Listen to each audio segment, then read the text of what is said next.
This episode is brought to you by Podbean, the easiest, most affordable option to get started in podcasting. Stay tuned to hear how you can get your first month of Podbean for free.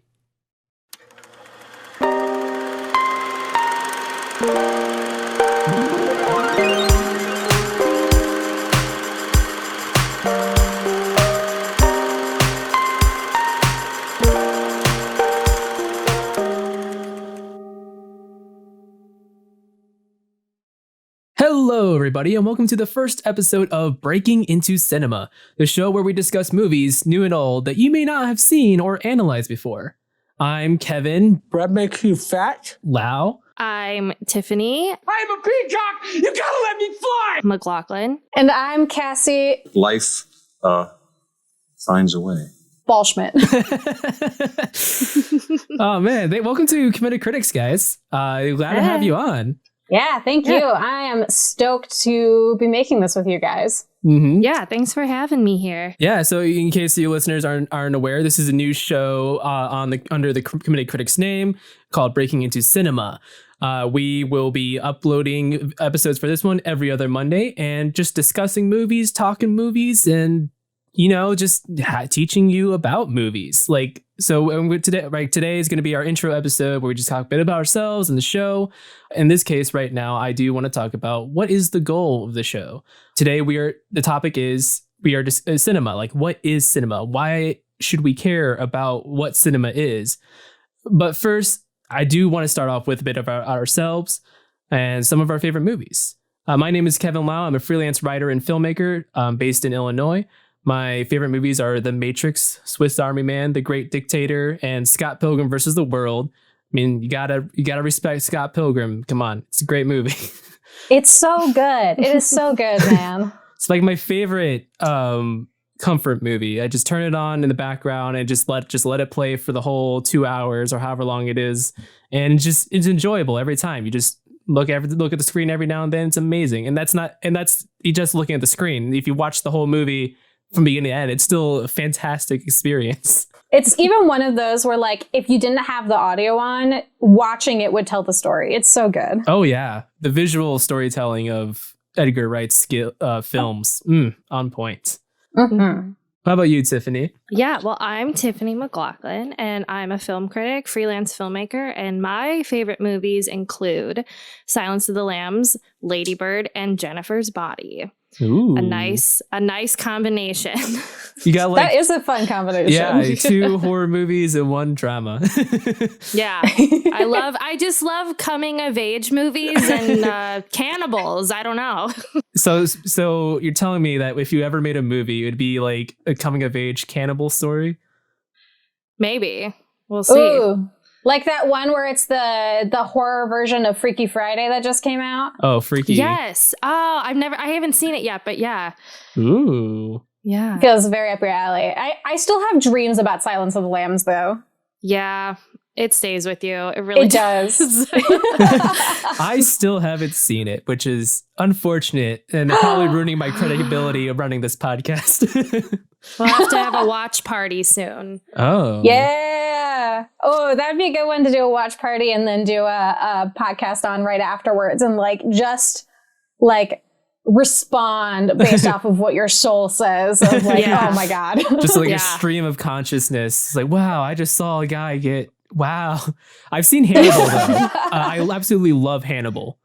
I haven't seen that either. I've literally only seen the movies. I haven't seen any of the shows because the new Clarice show is out too. I haven't seen that either. Oh. You're in for a treat. If you like Silence of the Lambs, you'll like Hannibal. I know. It's very good. I don't know why I've been holding it off so long, but I'll get to it. I promise. You mean I don't know why I've been holding off Silence of the Lambs for so long either. I have the DVD. I just need to pop it in and watch it. Oh, okay. Sometimes you just got to find the right moment, to be like, all right, this is what I want to watch right now. The mood. You got to really set the mood. Mm-hmm. Exactly. How about you, Cassie? Who are you? What are you up to? Not much, just hanging out. But my name's Cassie. I'm a DGA assistant director, producer, freelance filmmaker, kind of like these guys. Some of my favorite movies include Crouching Tiger, Hidden Dragon, which is phenomenal, And then I really love Star Wars, Jurassic Park, Pride and Prejudice. And if you're in for just a really good romp and good time, gotta watch some Godzilla, both the old ones and the latest King of the Monsters.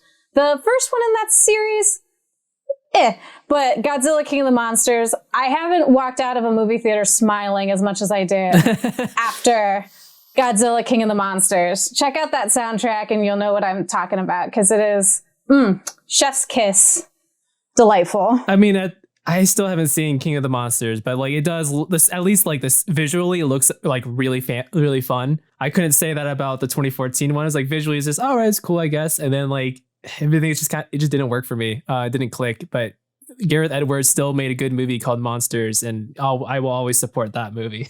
Yeah, a great example of a good indie too for Monsters. And then Godzilla King of the Monsters is just like, go in expecting nothing and just wanting to have a good time watching monsters fight, and you're gonna have just a really good time. It's fun. I enjoy it. Yeah, you've really like encouraged me to like go watch it, because I'm not I'm not like super into the Godzilla movies, but like that, I don't know. I'm like, heck yeah, that's what I want. I just want to have fun with them. So Godzilla King of the Monsters is one of those ones worth watching on like a good sound system. Because like it Too was bad I'm broke. There's a yeah, right. There's I don't know if you guys feel this way, but there's definitely movies where I'm like, I can watch that at home, and ones that I'm like, I want to watch that in the theater. Oh yeah. Like, for sure. I need to be just my face melted off by sound. And that is how I felt about Godzilla King of the Monsters. Just, my God, yes. No, I used to work in a movie theaters that had an IMAX. So I was able to watch IMAX movies for free for like a whole year that I was there. And that was just like amazing. And I've never felt joy since then. Yeah. Was that your first step into the film industry? Those are my favorite commercials of the like, get your start in the film industry. Come work at the movie theater. To be going to a movie theater definitely teaches you how to work on a movie set. Ooh. I mean, I could see that working in like LA, where like there are famous people who go to the movie theaters to watch things, maybe. Yeah, like, but I mean, you don't want to bother those people. For sure. Yeah. For sure. You can clean up their popcorn, though. You can be like, oh man, I cleaned up Christopher Nolan's popcorn when he was watching Croods 2. You like shovel it into your pockets and like sell it on eBay. No. Exactly. There you go. Christopher Nolan popcorn. Christopher Nolan, if you're listening to this, please drop your popcorn. I'll sweep it up for you. Oh my God. I'll start working at a theater again just to sweep it up for you. Did you guys In see Chicago. the pictures? I don't remember what movie it was that someone saw him in a movie theater just recently and took a picture of. I can't remember what movie it was. It was Croods 2. It was Croods. Okay. That's so funny. I thought you were joking. No, Kevin. we went to see Croods 2. No. Oh my God. Does he have kids? Is that why? No, Or I does think he was just watching it go with to his enjoy wife it? because it was the only movie playing at the time. There's You know two what? photos. Good for you, Nolan. I think there's like a photo of someone standing behind him, and I'm like, that's not even him. Like, this is a joke. And then the next picture is him looking straight at the person taking the picture, and I'm like, oh, it is him. I like to imagine that he saw the phone camera. It was like, oh, it's a video. Let me say something. HBO Max, worst streaming service ever. Oh my God. Tenet, You know streaming what? on Good HBO for Max May Nolan. 1st. Good for him for like not being constrained to watching, uppity cinema stuff and like being like, yeah, my wife wants to go see Croods too. We're gonna go see Croods. Yeah. And just good for you. Mm-hmm. At least I hope it's true that he watched Croods 2. I'm going to feel very embarrassed if I was wrong, but my sources at the time said Croods 2, so I'm going to go with that one. Sorry, Nolan, if I just tanked your career. Yes, us definitely are the ones capable of that. Yeah. For sure. Quick correction. Christopher Nolan did not see Croods 2. He actually saw Judas and the Black Messiah, but it's too funny to not at least make a joke about. Come on. Yeah, the goal of the show is not to tank the career. The goal of the show is to essentially be an ongoing intro to film and appreciation and history for those unable to attend film school or are currently enrolled in film school. You cannot use us as sources for your research, but we can direct you to the right, put you in the right direction to find the actual sources that we use. Another goal of the show is to encourage all viewers who brought in their views of film. And don't worry, we're not going to make you watch any of the weird ones. You know the weird ones I'm talking about. If you have a indie movie loving friend and they're like, oh, you gotta watch this movie, man, and then they turn it on and it's interesting sometimes with the things they choose. We're not gonna make you watch that. We're gonna choose movies that like are, you know, some of them are popular that you may already know about and already seen, but some of them are maybe like a little bit off the beaten path, a little below the radar, but would still be appealing to you if you watch only mainstream movies. But the goal is to have you broaden your horizon a little bit more. We will cover multiple genres, such as animation, horror, comedy, drama, romances, sci-fi, fantasy, you name it. We're gonna pick it. Maybe I can't speak on behalf of you guys, but for me personally, I can watch pretty much anything that's put in front of me, good or bad, as long as I get to the end of it and be like, oh, then I judge whether or not it was good or bad. I don't say I'm not like halfway through the movie, oh, this movie sucks and turn it off. How about you guys? I'm just kidding. No, sometimes it really is a mood thing for me. I really as a film critic, it's like I have to, I've trained myself to get to the end of the movie before I make judgments. But I kind of can feel sometimes if I'm not going to like the rest of it. Sometimes I'm like halfway through, I'm like, ooh, I don't know. But you always have to give it a chance. And that's what I've learned in the last 5 or so years as a film viewer. I was a film student, and I'm somebody who reviews films. It's been a really interesting learning curve on how to view films and how to make proper judgments about them. Yeah, and you have to finish the movie to write a review too. So that's kind of the extra incentive. Yeah. True. I'm probably fairly similar. I am someone who can find something to love in pretty much any movie I watch. I am the kind of person who loves a good B movie. I enjoy a Sharknado every once in a while. Unabashedly enjoy it because I think it's hysterical for what it is. Respect. Have you ever seen the riff? I don't mean to interrupt. Have you ever seen the riff tracks Sharknado? Oh, no, I haven't. I think it's on Amazon Prime. You should watch it. It's just, really funny commentary for the movie. But anyways, go on. Yeah, I'll have to check that out. But yeah, I kind of can find something to enjoy in pretty much any movie. But I'm also the kind of person who sits on the other side of the fence with that as well, of you have to be careful what you're watching and, think about it a little bit, because you don't want to feed into an unhealthy way of thinking about things. And you want to make sure that you're actually, trying to interpret what the filmmaker intended for that, whether that's, simple escapism, like a good Sharknado. Right. Or it's, if they are trying to say something with their movie, what are they trying to say with it, so that you can be informed about, kind of what you think. And, whether you're allowed to agree or disagree with what the filmmaker is saying. But, just as long as you take an opportunity to think about it, which I think is why we're all kind of excited to make this podcast and provide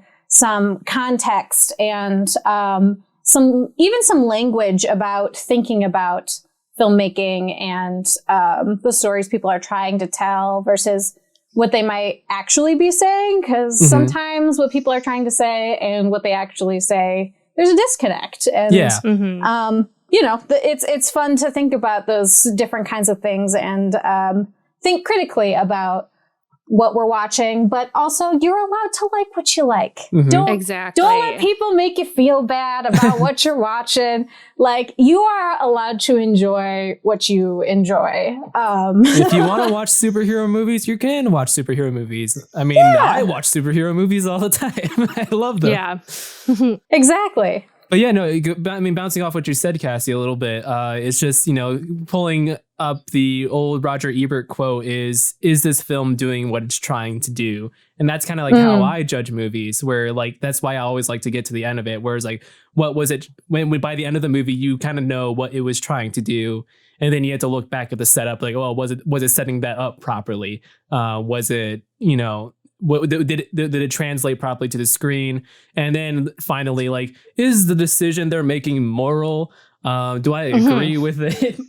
Sometimes I do not. Yeah, I think it's very interesting with the entire film, how much the entire film discourse has like changed or like evolved in the last couple years. Because I feel like every time I see like a big movie come out, like someone likes it, like publicly broadcast that they like it, and because so many people didn't like it, they're like tearing somebody down for it, and it's like, whoa, I don't remember that being a thing when I was like growing up. So it's like really scary sometimes to like be like just honest with what you feel, and then people are telling you you're wrong, and that's like not cool. But also it's just interesting to see it unfold like that. Yeah, and then correct me if I'm wrong, but I feel like that experience is kind of like especially targeted towards women on social media.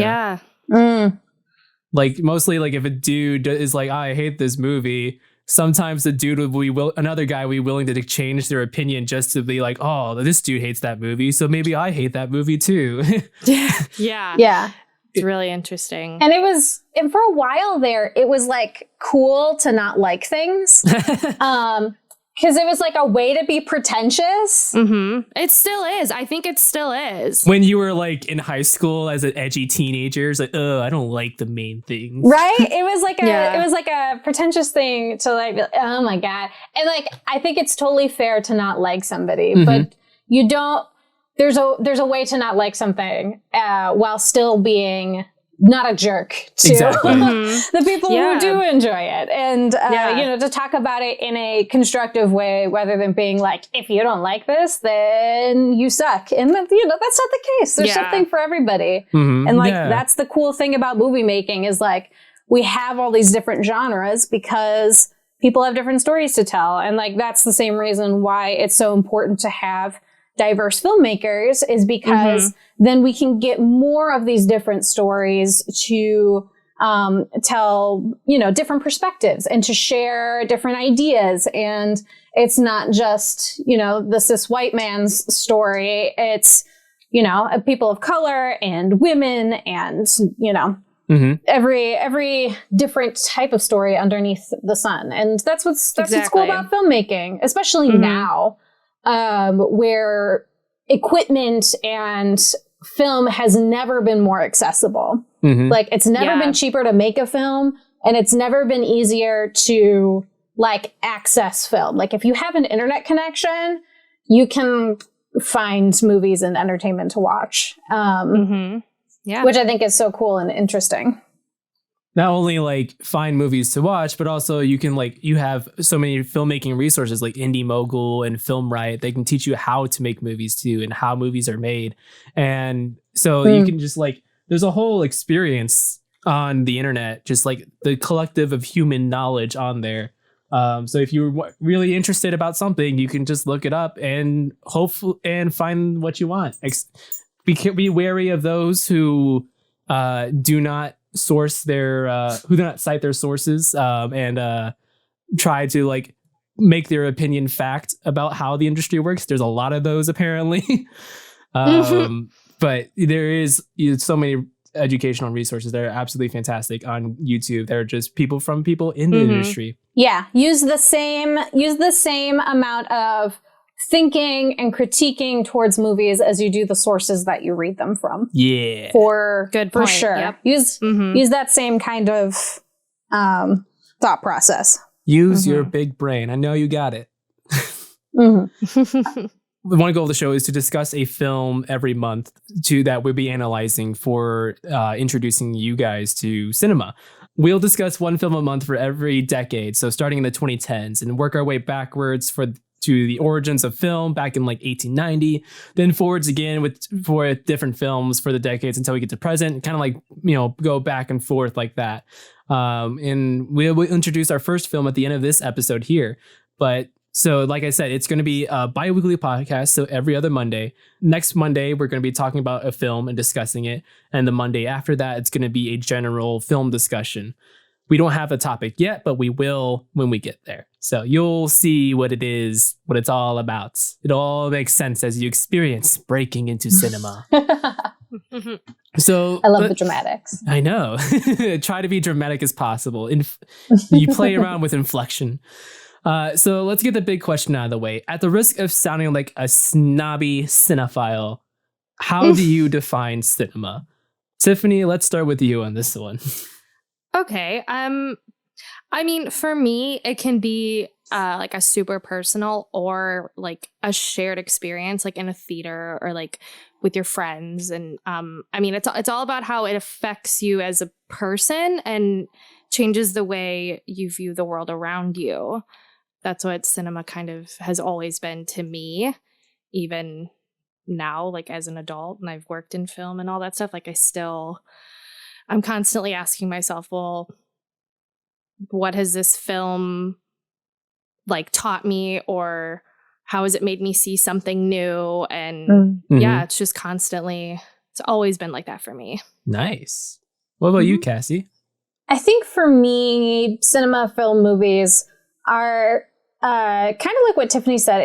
It's this really interesting blend of both a personal and shared experience, typically with a specific purpose, whether that's entertainment or escapism or to provide cultural context or experience.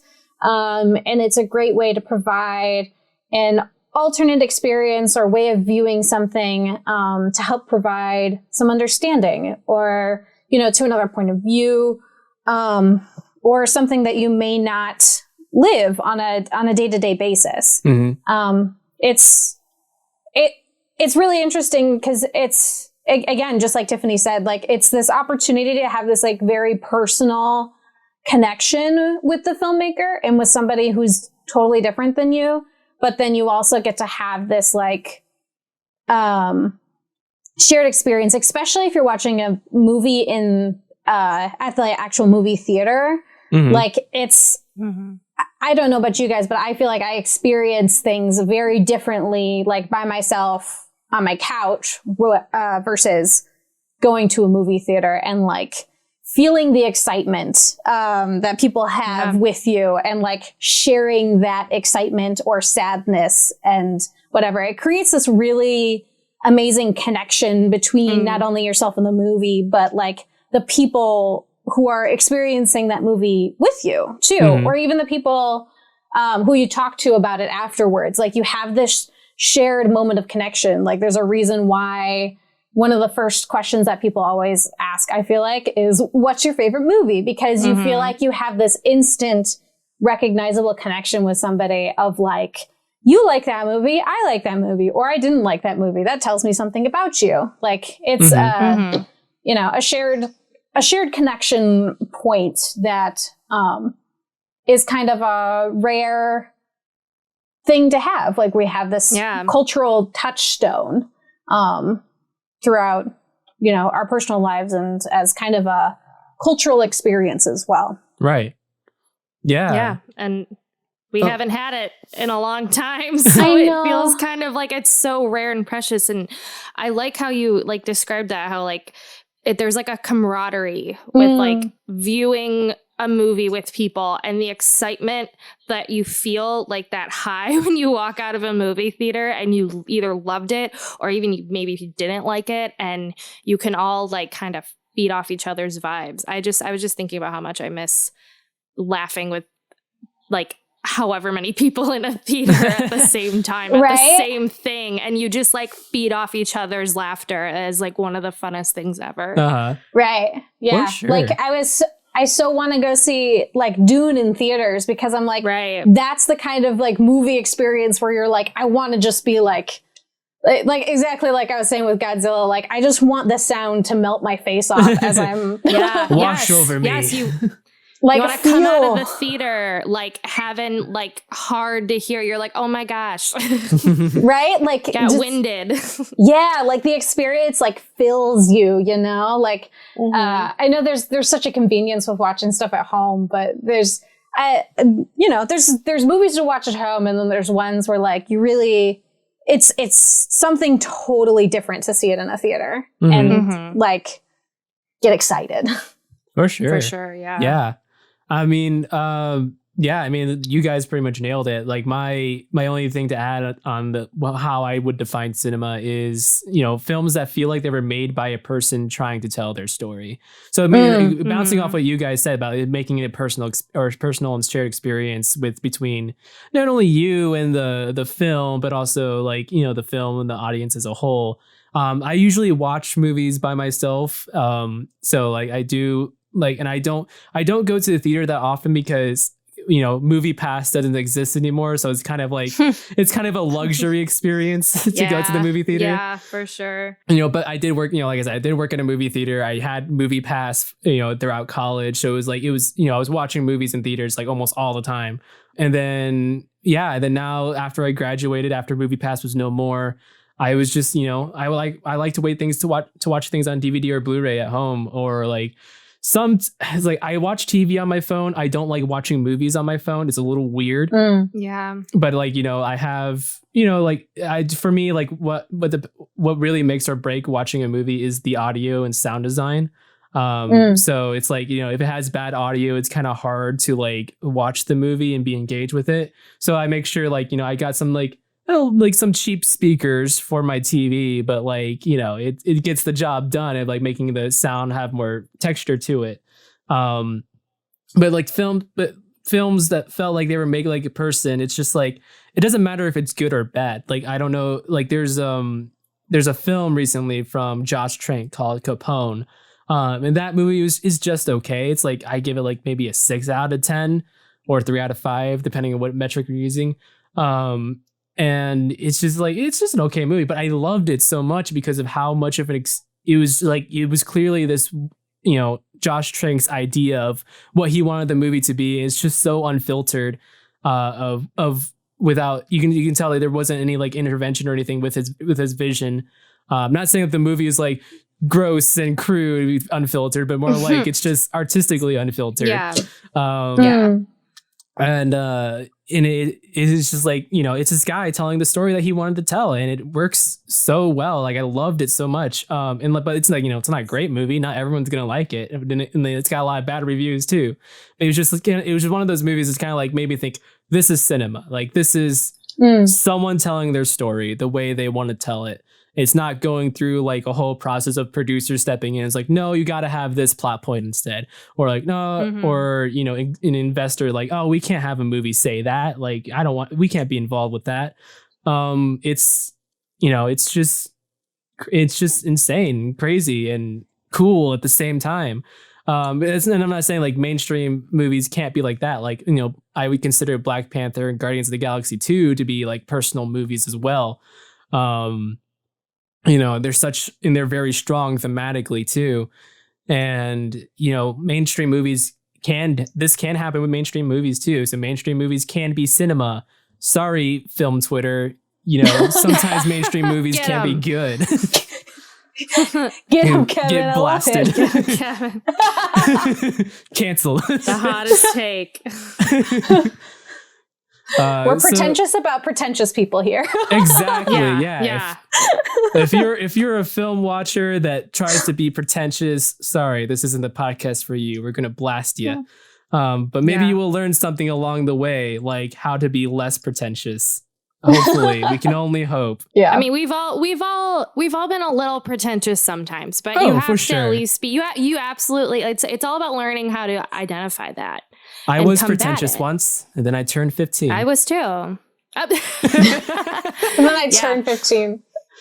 But I think that's so great, Kevin. Like, I think that's so true. Kind of what you're talking about like the filmmaker perspective, because I think that's something that I personally glossed over a little bit. Because, that's so important to have that connection with the filmmaker, and like as a reminder that there are real people making this. Like, this isn't just something that popped into existence one day. Like, yeah, you know, that's Disney one of the doesn't things push I a love button and about- then a movie appears. Although it seems like it sometimes. It does feel like it sometimes, but like that's one of the things I love about being a filmmaker. Is one of the things I always say about like what I love about making movies is it takes every single person on that set doing the absolute best they can to create this like beautiful monstrosity that becomes a film. Like everybody doing the absolute best to, you know, for each other, really. Like it's, there's so much of a lack of selfishness in filmmaking. There's a little bit, but it really is like for the service of story. Like, how do we best tell this story with the budget we have, with the people we have, with the equipment that we have, and provide the best explanation of the filmmakers is, you know, usually very heavily the director and the cinematographer's view of how this story should be told and interpreted. Oh yeah. Which is like, I'm and- super excited to like talk about all this, like especially like some with independent movies like El Mariachi with Robert Rodriguez. Like that movie was made on $7,000. He was like fresh out of film school, and then he was like, I'm gonna make a movie. It was $7,000, and he did. And he has a fantastic book about it called Rebel Without a Crew. If you guys don't know Robert Rodriguez, listeners, he's the guy who made Spy Kids, Sin City. He'd recently directed Alita Battle Angel. So, you know, that kind of that guy. And he also did We Were Heroes on Netflix. So he makes kid movies, adult movies, you know, Desperado, stuff like that. So, you know, when we talk about that, I'm going to have a lot of fun. Like that. Yeah. It's very interesting hearing a director say, "Oh, we didn't have the budget for this." So then I really thought about it, but I realized the truth of the story. So we did this instead. And honestly, it was better. You know, sometimes serendipitous things happen like that, and it's great. On that note, we're going to take a quick break, and when we come back, we'll be talking about how we are going to be incorporating some film theory in our topics and some tools for discovering new movies and like what our first movie is that we're going to discuss. And we'll be back in just a moment.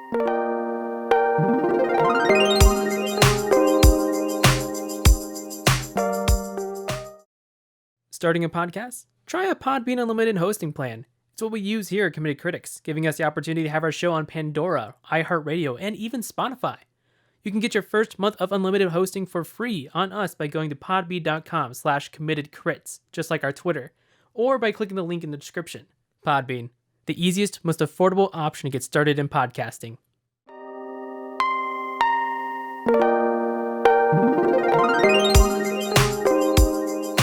And welcome back to Breaking Into Cinema. Hope you guys enjoyed the advertisements. It pays the bills, keeps the lights on, lets us do our thing. Gotta sell out to the big man.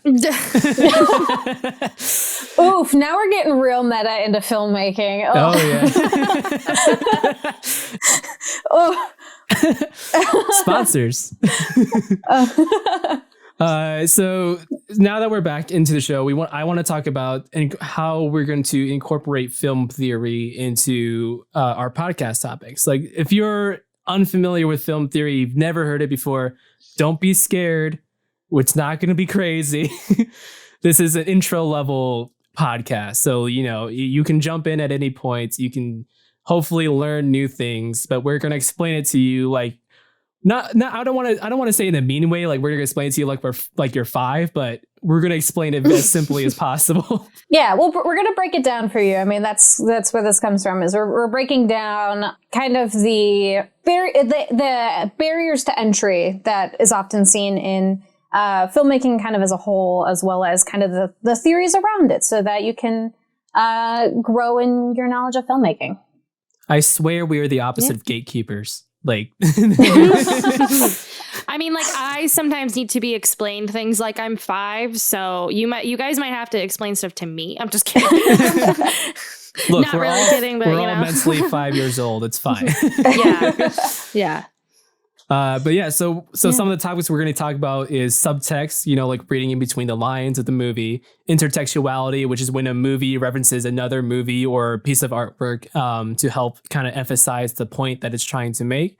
Other movies do this too, incorrectly, which is interesting. And this is the topic I definitely want to talk about at some point. We had Tiffany and I had a professor who was all about intertextuality, so I learned a lot about that. Yeah. We're going to explore the types of conflict, man versus nature, man versus man versus self, that kind of deal. Cinematography and sound, the cinematic language, and like how cinematography, which is the camera work, and sound help evoke emotion and like tell the story and what it actually says about the story. Because there's multiple ways to shoot and record the same thing, and they each say something, and you can say something completely different each time. So we're going to explore that in depth at a later point. We're going to talk about narrative, story, themes. I am a screenwriter and aspiring novelist, so like I have a ton of notes on this. So Cassie, Tiffany, I'm sure you guys write as well? I know Tiffany does. I do, yeah. I do a little bit, but I'm definitely more on the assistant director producing side of things, of like taking people's creative visions and helping to interpret it and to help it come in on budget and on time. Make it a reality. I know. Yeah, I always tell people that like ADs are the biggest nerds of filmmaking, because we're like, all right, like let's now break this down into 15-minute increments and let me just update my Excel spreadsheet. Yes, it does have 30 tabs in it. Please don't judge me. When you say 7 minutes, you actually mean 7 minutes? I know, it's weird. Like I say what I mean and I mean what I say. Wild. Whoa, and what a concept. That's why you're so important to the process of filmmaking. So, no, like I'm serious. Like you're so like hands-on and just like getting it done. Well, and I hope a lot of what I do too is like helping, I was just having a conversation with a director the other day, and like helping directors reframe what they're thinking. Like, because sometimes, you think you're thinking one thing, but then like once you break down some pieces of that, you're like, oh, this actually is a lot bigger in scope than what I thought it was. And I go, yes, let's figure out how we make this happen and what you got. So, because the goal of filmmaking is, or at least my goal is like, I don't ever want to be like, no, you can't do that. It's it's collaborative. So it's always the rules of improv of, you always want to be yes and, like, yes and let's add to that, or no but. So providing, always providing solutions and options. And like being inclusive, but also efficient. Exactly. It's all about balance. And what a balance it is. Flashbacks. We also want to talk about mise en scène at some point, which is about how stuff in the frame help tell the story as well. Like, everything that is in the frame of a movie, everything that you see is meticulously thought out, or at least I hope meticulously thought out. Sometimes it is, for sure, of how it tells a story. Like if you've seen the movie Psycho, is the most in your face use of it, where the killer when we're introduced to the killer, he's a bunch of like eagles or hawks on his desk, and then like there's a shot of him where he's sitting and facing the camera, and then like behind him is the giant eagle to make him like cinematically it's read as he is a predator. Example that came to my mind. And then we're also going to talk about the studio system, like how a movie gets pitched and then how it goes through producers, executives, and finding a director, if a director isn't already attached, finding talent, actors, and then the crew, and how that whole thing works. It's a process, trust me. Movies don't, like we said, movies don't appear out of thin air. It's a whole ordeal. And then we're also going to talk about the context of making the film. So budget, how real world events recontextualize a movie, some technological advancements movies make, like, as we were talking about before recording, Star Wars is a huge technological advancement. I can't speak. It's so stuff like that we're going to cover over, like I said, film appreciation, film history. You will learn a lot. We will teach a lot. We will always check our sources and make sure that we are not wrong, except for Christopher Nolan watching Croods 2. It's too funny to not be true. I'm going to leave it there. And if we do say something wrong, please at Kevin Lau. Please. Every time. Kevin Lau, every time. Yeah. Tell me how much of an idiot I am. It's great. So now we're going to move on to the tools for discovering movies and how we find what we like. So we use a plethora of streaming service, and some of them are free too, which is fantastic. The free ones include Canopy, spelled with a K, which if your local library is partnered with Canopy, you can just access that streaming service. It's available on mobile devices, Roku. Basically, like you get access to like old classic movies. Or like some lesser known indie movies. And there's actually some bigger titles in there too that I'm really surprised about. Like Galaxy Quest was on there. A24 films are on there, like Lady Bird and not Uncut Gems. Uncut Gems is on Netflix, but they got a whole plethora of things. So that's free if you have a library card.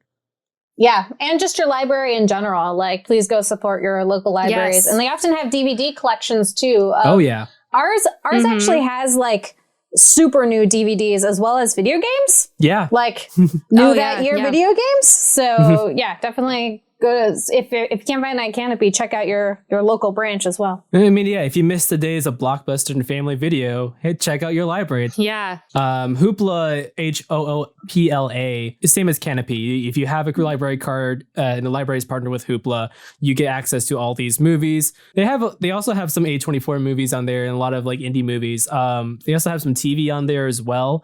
And I also looked at it recently. They have Hallmark movies on there. So if that's your thing, go for it. I have to immediately call my mom right now. we got to get Hoopla. On YouTube, a lot of old movies are on YouTube.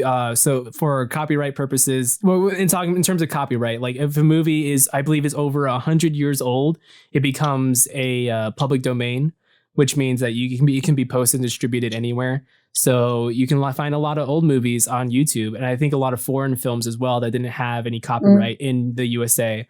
So YouTube is a fantastic place to like watch old movies without having to try to find the old film reels and hope maybe they get digitized at some point. So then now rolling into streaming services that you do pay for, there's Netflix, obviously, Hulu, Disney Plus. Those are like, and HBO Max. Those are like kind of like the big ones right now.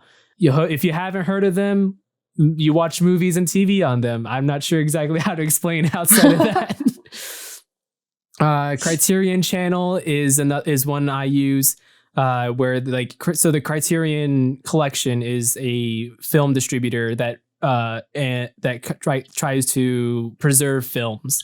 They remaster them to HD or 2K or 4K resolution and then put them out on Blu-ray. They're kind of like a fancy movie distributor. It's kind of like, if you have a friend who's a cinephile, they probably have at least one in their collection. I have 20 maybe. And there are usually those Blu-rays and specifically and DVDs are on sale for 50% off twice a year at Barnes & Noble, and then every now and then they have a flash sale on their website. But the Criterion Channel itself, it's $10 a month, and it's a streaming service where you watch these remastered movies or well preserved movies on there. Sometimes they have exclusive independent films that they distribute, but a lot of times it's like those classic movies, like Charlie Chaplin movies, Buster Keaton movies from like the 50s. I even saw like what was it called? The Big Sleep was on there with Humphrey Bogart.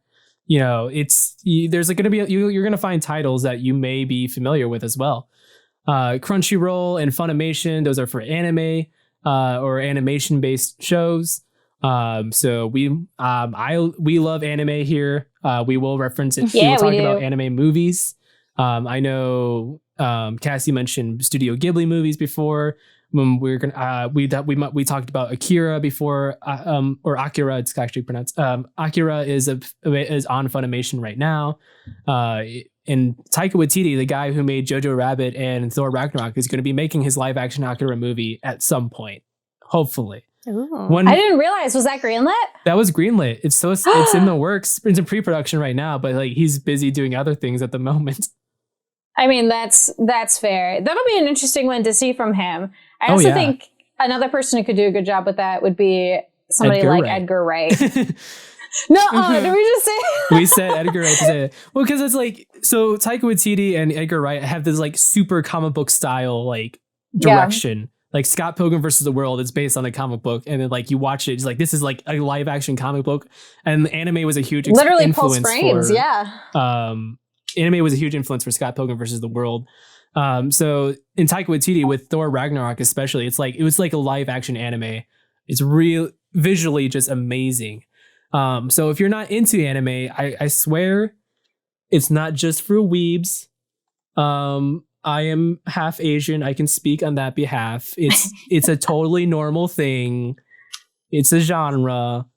It is. It's just a different way to tell stories. Like people think like, oh no, it's cartoons. And it's like, no, it's like a really great way to tell stories in a way that just doesn't always necessarily play in real life. Like either we don't have the technology to be able to make things. Like if you're looking at the things like in Princess Mononoke with the different like monster styles, like there's, there are things that just work really well in this animated format.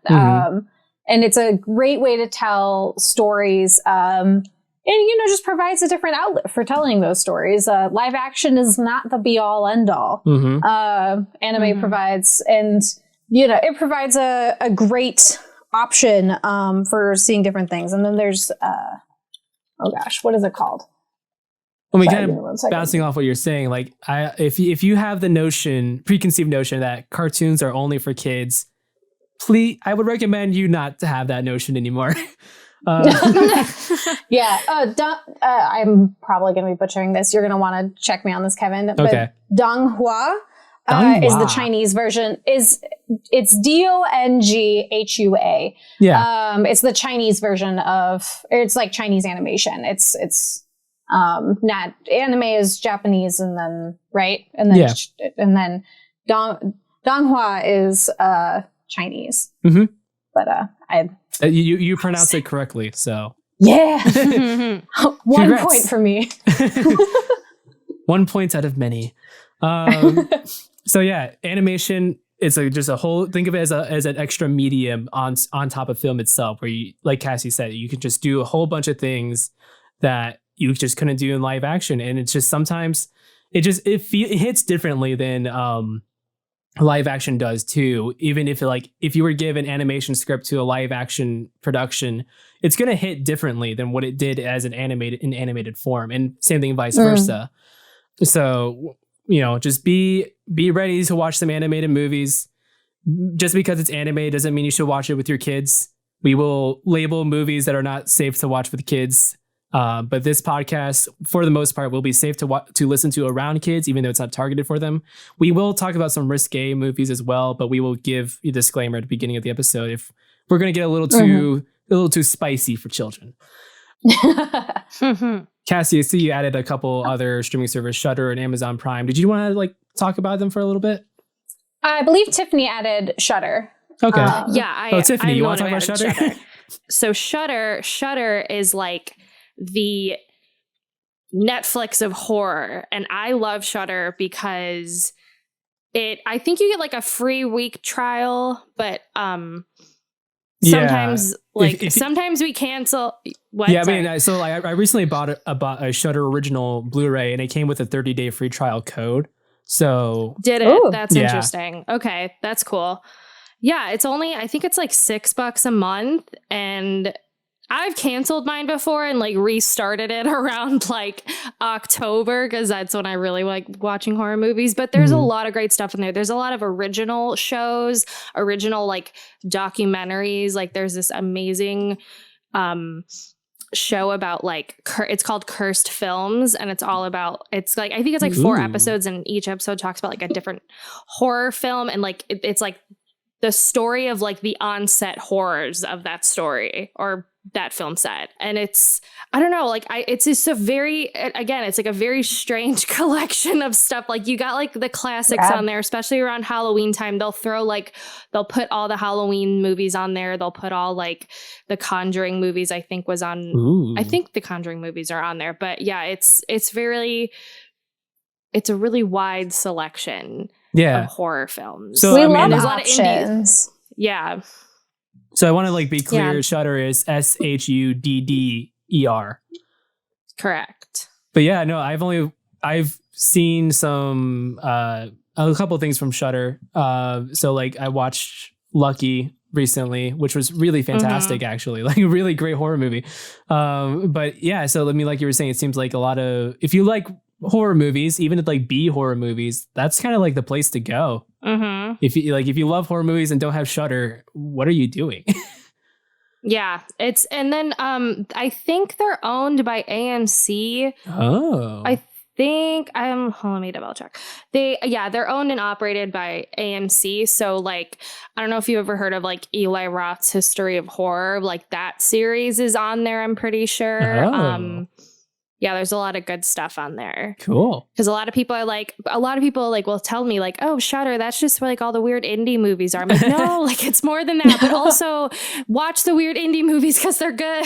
Oh yeah, they're really fun. But yeah, Lucky, highly recommend. So yeah, and then also, who added Amazon Prime to the list? Because I totally blanked on that one. Yeah, want to talk about Amazon Prime? Yeah, that went right over my head.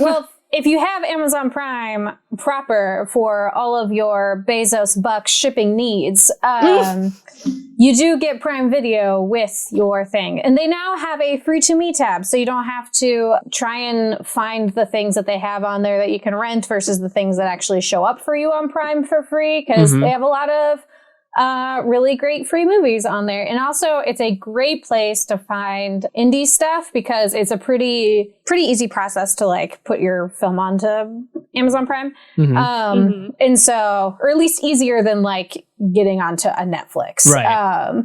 You can kind of self-publish via Amazon, from what I understand. And so there's great options for indie stuff, but also kind of newer movies as well. Like I just saw that Knives Out is on here, which if you haven't seen Knives Out, great. Fantastic. Yes. Great fun. So much fun. Apocalypto is on here. I do. Yeah, there's lots of good ones. So whoever is in charge of greenlighting Amazon original content, I think they are fantastic. They have a really great taste in movies. Because like they greenlit what's that one movie with Kumail Nanjiani? The big totally blanking on that one, but Big Sick. Are you the Big Sick? About? That one is. I almost said The Big Sleep. Like, nope, that's Raymond Chandler. No, the Big Sick. The Big Sick is fantastic. Sound of Metal also fantastic. I need to watch. I'm still gonna watch One Night in Miami. But like it seems like the content that are labeled Amazon original are just constantly like it's good. I hear The Boys is great. I haven't seen it yet. Good Omens, so good. Invincible is a new show that just started on there. I watched each episode twice already. I love the Invincible comic, and the show is fantastic as well. It's very well adapted for television, and it's highly recommend if you love animated superhero stuff. It's not for kids. Sorry, but proof that animation doesn't have to be for kids.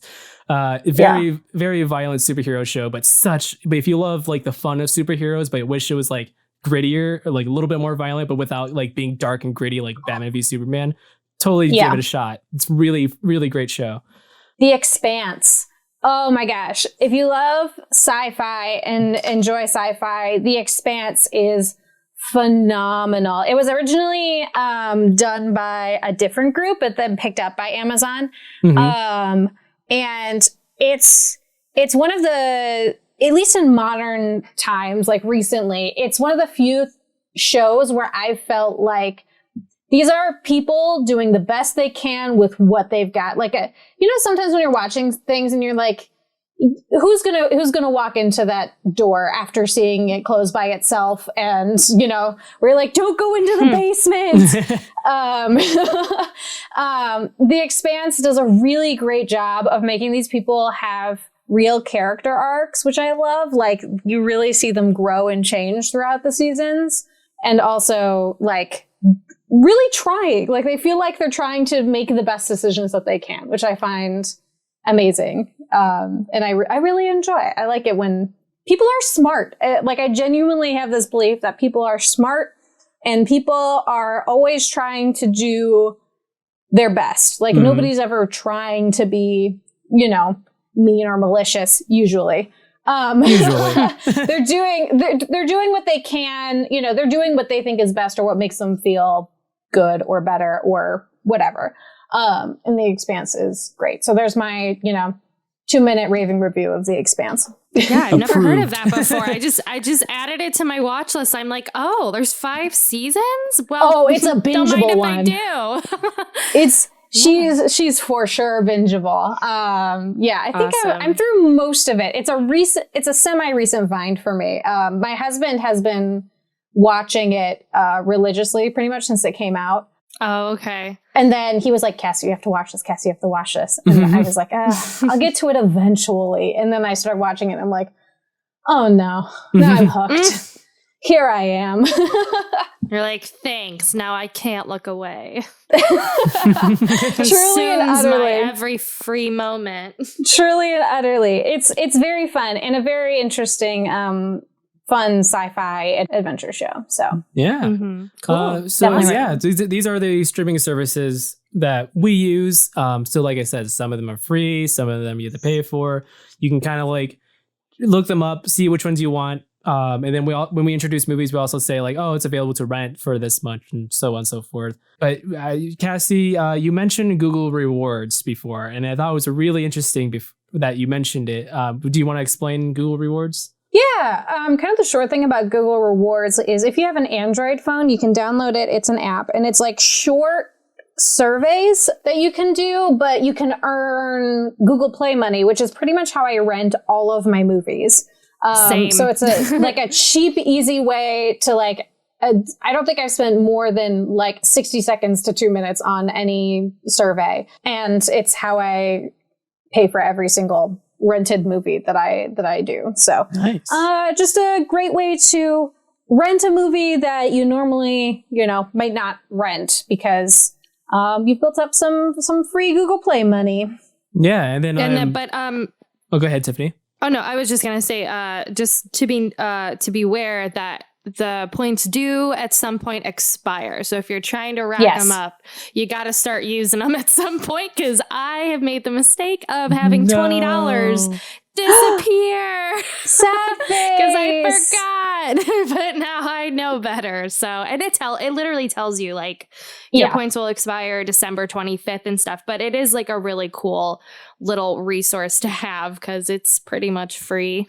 Right. Yeah. So, And then, actually, this reminds me of also Amazon Mechanical Turk, where it's nickels and dimes or nickels and pennies essentially, where you're doing little copying what's on a receipt or something like that, something that a machine can't do, but they don't want to hire someone to do the work. So they pay you pennies and nickels, but you rack up the Amazon gift card money. Then you can use that gift card money to rent or buy movies on Amazon's platform. You can also use Swag Bucks or Survey Junkie. They'll pay you through PayPal. Then you can use your PayPal money to watch and rent these movies. That's what I did throughout college. Was I was just doing a bunch of surveys while in college, and then so I'm racking up my PayPal, so I can use my PayPal money to buy textbooks if I needed to, or have nice expenses.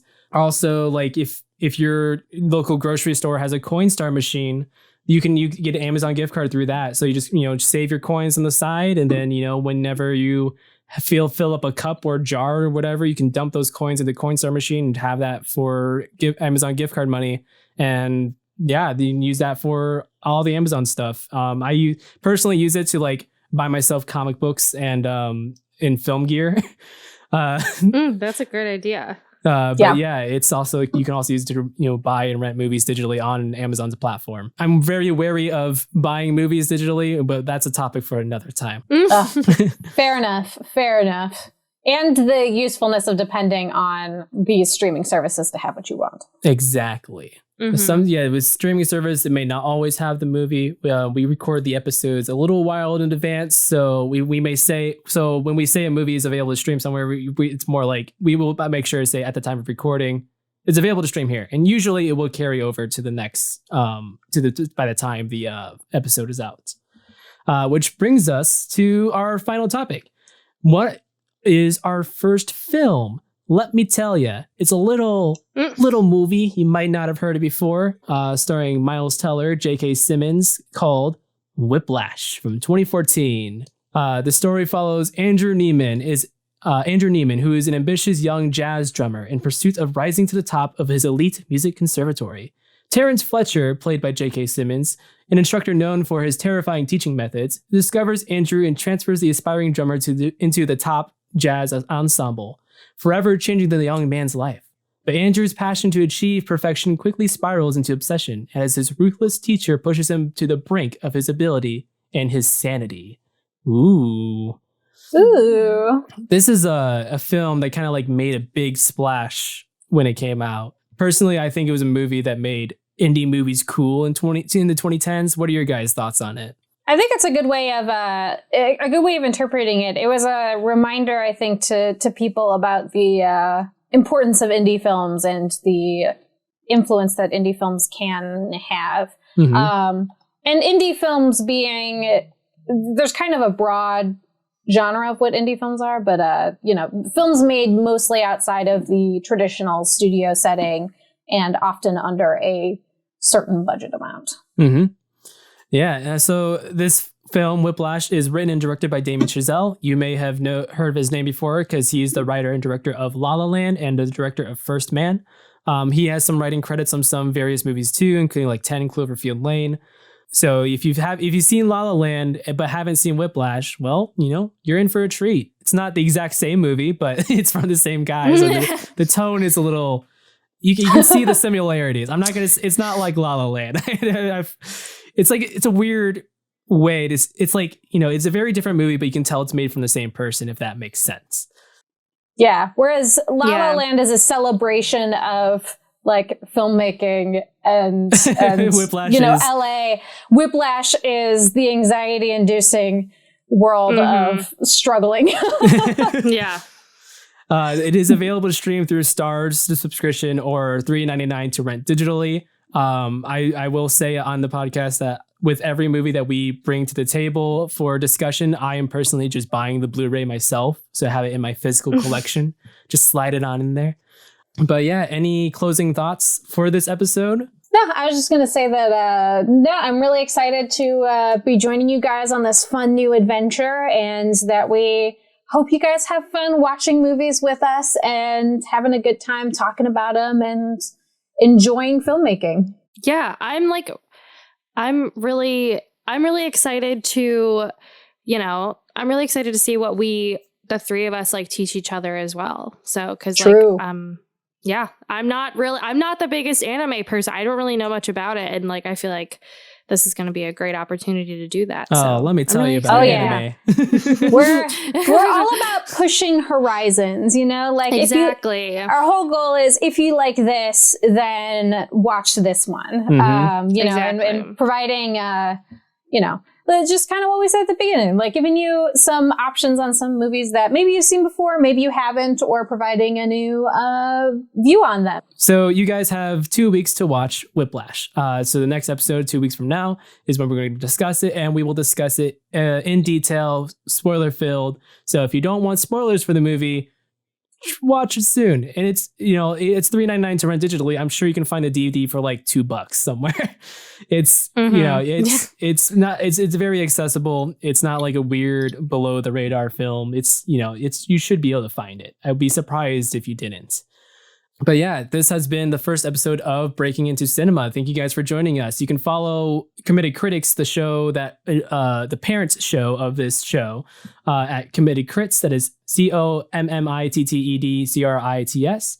My name is Kevin. You can follow me on Twitter at authorklau. That is AUTHORKLAU. I'm Tiffany. You can read my reviews on crpwrites.com. And I'm Cassie, and you can follow me at Cassie's Story, CASSIESSTORY on Twitter and Instagram. Sweet. And you can support us on Patreon and linked below. And special thanks to Zach, who loves the editing, and Jordan for being our sound engineer. And we'll see you guys in 2 weeks. Bye. Bye. Bye.